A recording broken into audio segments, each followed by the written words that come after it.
കേരളത്തിന്റെ മണ്ണിൽ മുഴുവൻ RSSന്റെ വർഗീയത പടർത്താൻ ആഭ്യന്തരത്തിലും തലയിട്ട് RSS നേതാക്കന്മാർ. ജയിലിലെ ഉദ്യോഗസ്ഥന്മാരെ കയ്യിലെടുത്തുകൊണ്ടാണ് RSSകാരുടെ കള്ളക്കളി. ഏറ്റവും കൂടുതൽ രാഷ്ട്രീയ കൊലപാതകങ്ങളും കൊള്ളരുതായ്മകളും ചെയ്യുന്നതിന് കുടപിടിക്കാനാണ് ജയിലുകളിലെ ഉദ്യോഗസ്ഥരെ തന്നെ RSSകാർ കയ്യിലെടുത്തതെന്നാണ് റിപ്പോർട്ടുകൾ. രാഷ്ട്രീയാടിസ്ഥാനത്തിൽ സംഘടിക്കരുതെന്ന ചട്ടം ലംഘിച്ചാണ് സംസ്ഥാനത്തെ ജയിലുകളിലെ RSS അനുഭാവികളായ ഉദ്യോഗസ്ഥരുടെ രഹസ്യയോഗം കോട്ടയം ജില്ലയിലെ കുമരകത്തെ റിസോർട്ടിൽ നടന്നത്. ഉദ്യോഗസ്ഥരെയും തടവുകാരെയും രാഷ്ട്രീയമായി സംഘടിപ്പിക്കാൻ ലക്ഷ്യമിട്ട് ചേർന്ന യോഗത്തിനെ കുറിച്ച് പോലീസ് രഹസ്യാന്വേഷണ വിഭാഗം സർക്കാരിന് റിപ്പോർട്ട് ചെയ്തെങ്കിലും അന്വേഷണം നടത്താതെ സാധാരണ സ്ഥലം മാറ്റത്തിൽ നടപടി ഒതുക്കി എന്നുള്ള ആരോപണവും നടക്കുന്നു. ഭരണപരമായ സൗകര്യത്തിനെന്ന പേരിലാണ് യോഗത്തിൽ പങ്കെടുത്ത 18 പേരെ സ്ഥലം മാറ്റിയത്. നടപടി ഒഴിവാക്കാൻ BJPയിലെ ഉന്നതൻ ഇടപെട്ടെന്നാണ് വിവരം. ജനുവരി 17 രാത്രിയിലാണ് 13 ഡെപ്യൂട്ടി പ്രിസൺ ഓഫീസർമാരും 5 അസിസ്റ്റന്റ് പ്രിസൺ ഓഫീസർമാരും യോഗം ചേർന്നത്. തിരുവനന്തപുരം, വിയ്യൂർ, കണ്ണൂർ, തവനൂർ സെൻട്രൽ ജയിലുകളിലെയും തിരുവനന്തപുരം ജില്ലാ jail, special sub jail, Viyyur അതീവ സുരക്ഷാ jail, Pala sub jail, Ernakulam Borstal school എന്നിവിടങ്ങളിലെയും ഉദ്യോഗസ്ഥരാണ് പങ്കെടുത്തത്. ഒരേ മനസ്സുള്ള ഞങ്ങളുടെ കൂട്ടായ്മയ്ക്ക് കോട്ടയത്ത് തുടക്കമായിരിക്കുന്നു. ഇനി വളർന്നുകൊണ്ടിരിക്കുമെന്ന അടിക്കുറിപ്പോടെ ചിലർ ചിത്രം വാട്സാപ്പ് സ്റ്റാറ്റസ് ആക്കിയതോടെയാണ് രഹസ്യാന്വേഷണ വിഭാഗം വിവരം ശേഖരിച്ചത്.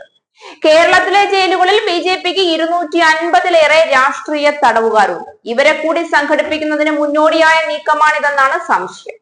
പോലീസ് റിപ്പോർട്ടിന്റെ അടിസ്ഥാനത്തിൽ ആദ്യം 5 പേരെ തിരുവനന്തപുരം സോണിൽ നിന്നും കണ്ണൂർ സോണിലേക്ക് മാറ്റിയപ്പോൾ BJP നേതൃത്വത്തിന്റെ ഇടപെടൽ ഉണ്ടായെന്നാണ് ലഭിക്കുന്ന വിവരം. തുടർന്ന് ഇവർക്ക് സൗകര്യപ്രദമായ പോസ്റ്റിംഗ് ലഭിച്ചു. പോലീസ് സേനയിൽ RSS സംഘം പ്രവർത്തിക്കുന്നുവെന്ന് 3 വർഷം മുൻപ് CPI നേതാവ് ആനി രാജ വിമർശിച്ചപ്പോൾ എതിർത്ത നേതൃത്വം അവരെ തിരുത്തിയിരുന്നു. കേവലം സ്ഥലം മാറ്റത്തിൽ മാത്രം ഇത് ഒതുക്കിയത് രാജീവ് ചന്ദ്രശേഖർ അടക്കമുള്ള BJP നേതാക്കന്മാരുടെ ഉന്നത ഇടപെടൽ കൊണ്ടാണ് എന്നതാണ് പുറത്തുവരുന്ന വിവരം. BJP സർക്കാരിന് കേരളത്തിൽ പ്രതിഷ്ഠിക്കാൻ വേണ്ടി നടക്കുന്ന രഹസ്യ അജണ്ടയുടെ ഭാഗമായുള്ള ചരടുവലികളാണ് ഇതിനു പിന്നിൽ എന്ന കാര്യവും വ്യക്തമാണ്. ജയിലുകളിൽ പല ക്രിമിനൽ കേസുകളിൽ പെട്ടുകിടക്കുന്ന RSS അനുഭാവികൾക്ക് ഇതുവഴി വലിയ സഹായം ലഭ്യമാക്കാനും നേതൃത്വം ഉദ്ദേശിക്കുന്നുണ്ട്.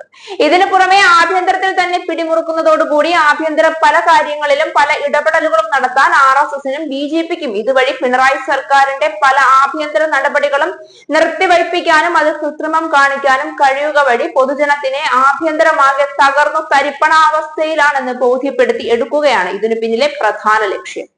മാത്രമല്ല കേരളത്തിൽ ഗുണ്ടകളുടെയും ക്രിമിനലുകളുടെയും അഴിഞ്ഞാട്ടം നടത്താനും ഇതുവഴി RSSകാർക്ക് കഴിയും.